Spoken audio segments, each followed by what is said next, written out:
Phil, we're in LA right now. We just got hands-on with The Last of Us Part 2. Ellie!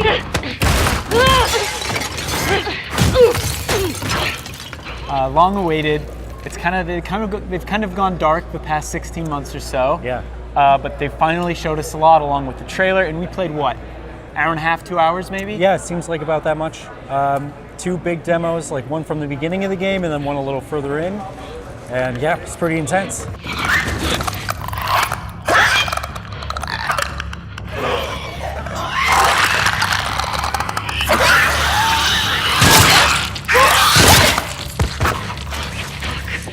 Yeah, I think one was very story focused, I'd say. It was, I don't want to spoil too much just in case people are waiting for the final game, but it's Ellie with another character, and there's some combat encounters, but it's mostly focused on the writing between those two characters, which I thought was pretty good. Those blind motherfuckers make my skin crawl. Let's make sure the rest of the building's cleared out. And then get the fuck out of here. Speaking my language. Yeah, I enjoyed it quite a bit. It's a lot of that sort of back and forth between two characters that Naughty Dog is kind of known for, and that really makes The Last of Us work. Yeah, they're very good at making it just feel like a natural conversation between two friends, as opposed to, we gotta get to the tower to do this thing, even though they were trying to get to a tower in that bit. Yeah, but, you know, they joke and talk like friends. You know how you're gonna die? Ooh, let me guess. You're gonna kill me? Did I ruin your punchline? No. Maybe. Fuck you. Sorry. But then the second section we saw, which we'll probably talk more about, is the combat. We had more weapons. It was called the Suburbs, and we were able to experiment, try out different things. One thing I noticed was how agile Ellie is compared to Joel. Yeah, Ellie is a lot quicker and a lot more movement capabilities now, which we saw in the E3 demo a little bit. Like, Ellie can get down on her stomach and kind of like crawl under things. She can lose people in the grass when she does that. Not completely, like you're still somewhat visible, but you can use that to sneak around people a little bit better. And it seemed like you got to be much more mobile in general. I think that's what you were saying. Like, you can't really just hang back or sit behind a wall in The Last of Us Part 2, not like you could in the first game. It's because of a couple things, right? Because one, the AI at least felt smarter. They're much more coordinated. Much more coordinated, aggressive. Over here! By the fence! Smoke in there! Smoke her out! And then the other big thing are the dogs, because if they catch your scent, then they will follow you to where, they will just keep following your scent.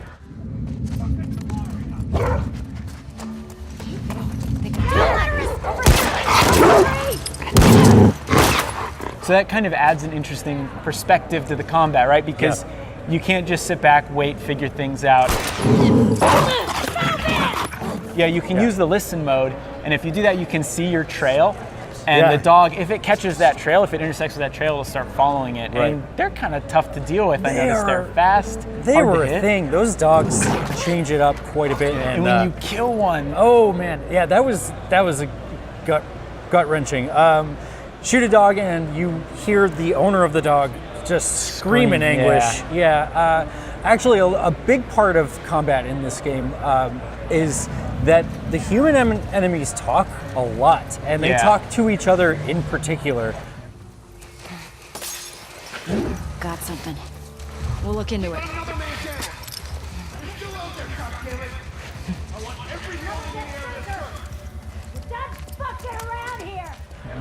You kill a guy and you hear somebody across the encounter go, "No, Tom!" Like, and it's just like, oh, I feel really bad about that.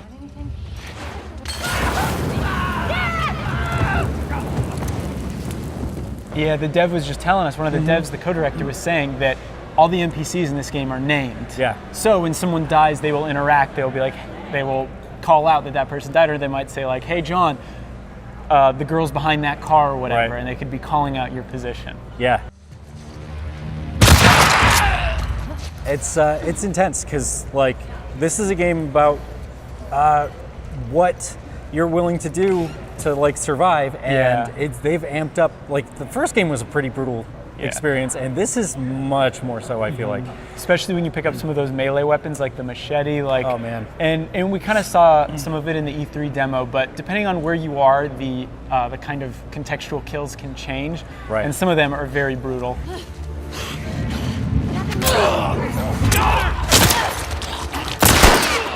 I was throwing things at enemies, charging up to them, stabbing them with the knife, and depending on where I was, that kill would look different. It would always look brutal, and especially when she chokes someone out. If you look and see her face, like it is. Oh, yeah. Or like not even chokes them out because she's got the knife now instead of the Yeah. punching that Joel had.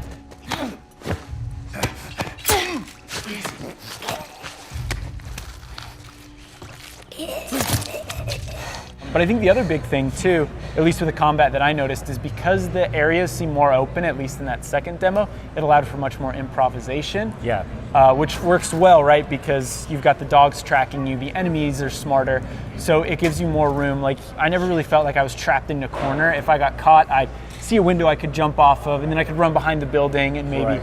craft like a med kit and heal myself and then go around. It all felt fluid. It definitely feels like you have to be like much more on the move. You've got Yeah. to be adapting the combat situation on the fly as quickly as you can, and even in stealth, even as you're sneaking around people and just like taking one person out at a time, you really got to be on the ball, scoping out the area, in and out of buildings, back around, like hopping a fence, losing track of people, maybe giving them an impression of where to go, and then like using that information against them.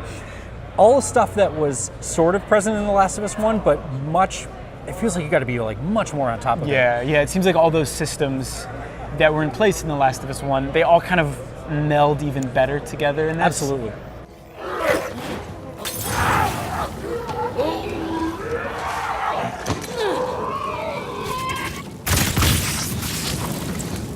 The game still has a couple months till it comes out. Comes out February 21st, 2020. Yes. Make sure to stay tuned to GameSpot because we're going to have plenty of Last of Us 2 coverage. Thank you for watching. Thanks.